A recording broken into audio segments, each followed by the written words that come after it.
শীতের সকাল, কুয়াশায় ঢাকা গ্রাম, গাছের পাতা থেকে শিশির পড়ছে।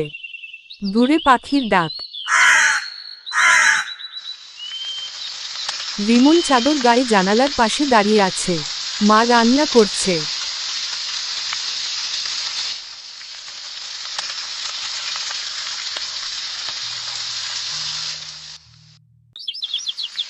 উফ, কি ঠান্ডা!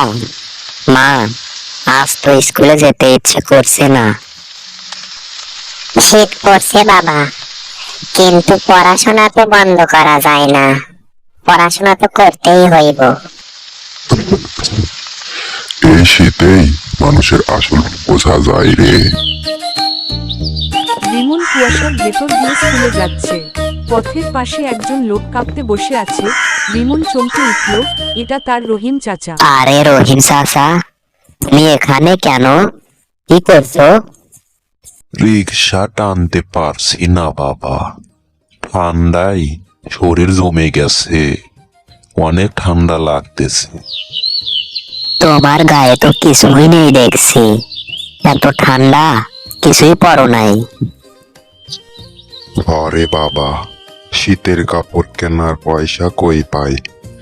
যা রোজগার করি সব তো সংসার খরচ চালাইতেই চইলা যায়।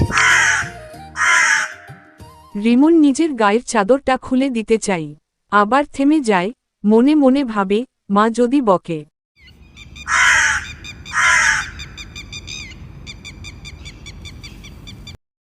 রেমন, বলো তো, আজ তোমার মনোযোগ কোথায়? আজ তোমাকে অমনোযোগী দেখছি। আর বাহিরে খুব ঠান্ডা, তার জন্যই। ক্লাসের সবাই খিল খিল করে হাসে, কিন্তু রিমনের চোখে রহিম চাচার কাপা শরীর ভাসতে থাকে। রিমন বাড়ি ফিরে চুপচাপ বসে আছে। তার মা তাকে জিজ্ঞেস করল, রিমন, আজ এত চুপচাপ কেন? স্কুল থেকে ফিরেই দেখছি চুপচাপ বসে আছিস, কি হয়েছে? মা, আমি আমার নতুন চাদরটা কাউকে দিতে চাই।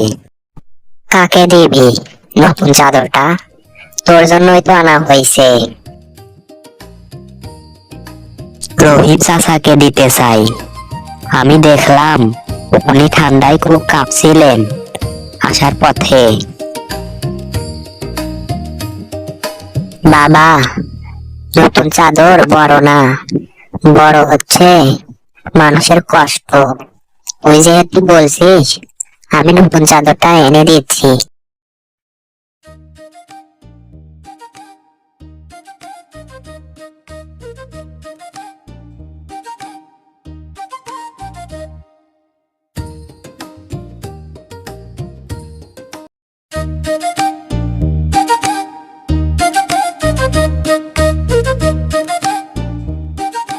নে বাবা, চাদরটা নিয়ে তো রহিম চাচাকে গিয়ে দিয়ে আয়।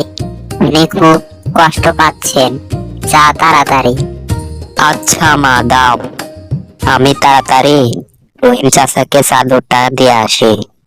উনি ঠান্ডায় কাঁপতেছেন, অনেক কষ্ট পাইতেছেন।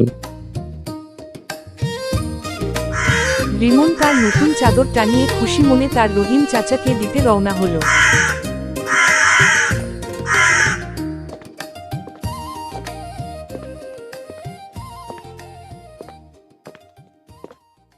রহিম চাচা, নাও, এই চাদরটা আমি তোমাকে দিয়ে দিলাম। এই চাদরটা আমার জন্য আনছিল, আমি তোমাকে দিলাম, এটা তুমি পরো। কেন রে বাবা, এটা তোর জন্য আনছে, তুই আমারে দিবি কেন? তোর জন্য আনছে, তুই গায়ে দে, তোর তো খুব ঠান্ডা লাগবে না। আবার আমাকে দিতে হবে না রে, আমার কিছুই হবে না, তুই এটা নিয়ে যা। না, এটা আমি মার কাছ থেকে চেয়ে আনছি তোমাকে দিব বলে।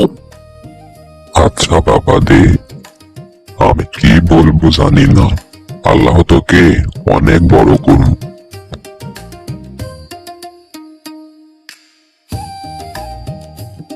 পরদিন গ্রামে ঘোষণা হলো, যার যার সামর্থ্য অনুযায়ী শীতবস্ত্র দান করুন, এবং অনেক মানুষ কাপড় নিয়ে এলো।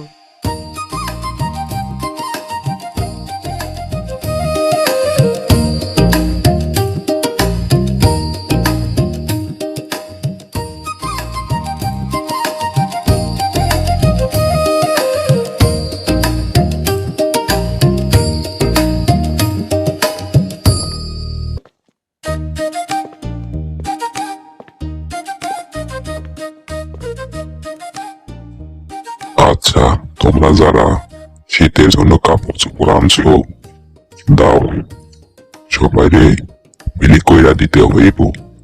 সবাইরে অনেক কষ্ট হইতাছে যারা ঠান্ডায় কাপড় কিনতে পারে না, গরিব দুঃখী তাদের কাপড়গুলা বিলাইয়া দিতে হইব।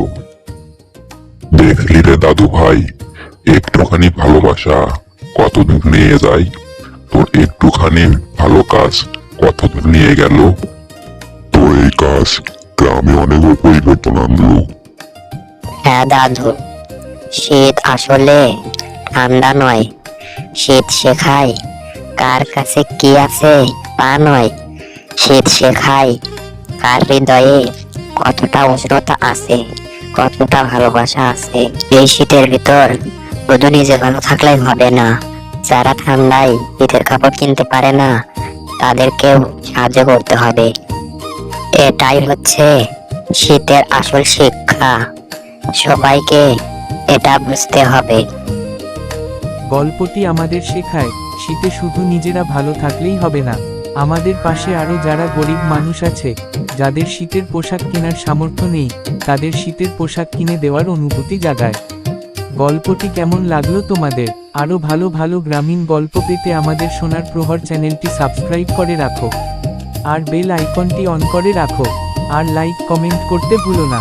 তোমাদের একটি লাইক কমেন্ট আমাদের গল্প বানাতে অনেক উৎসাহী করে। ধন্যবাদ সবাইকে।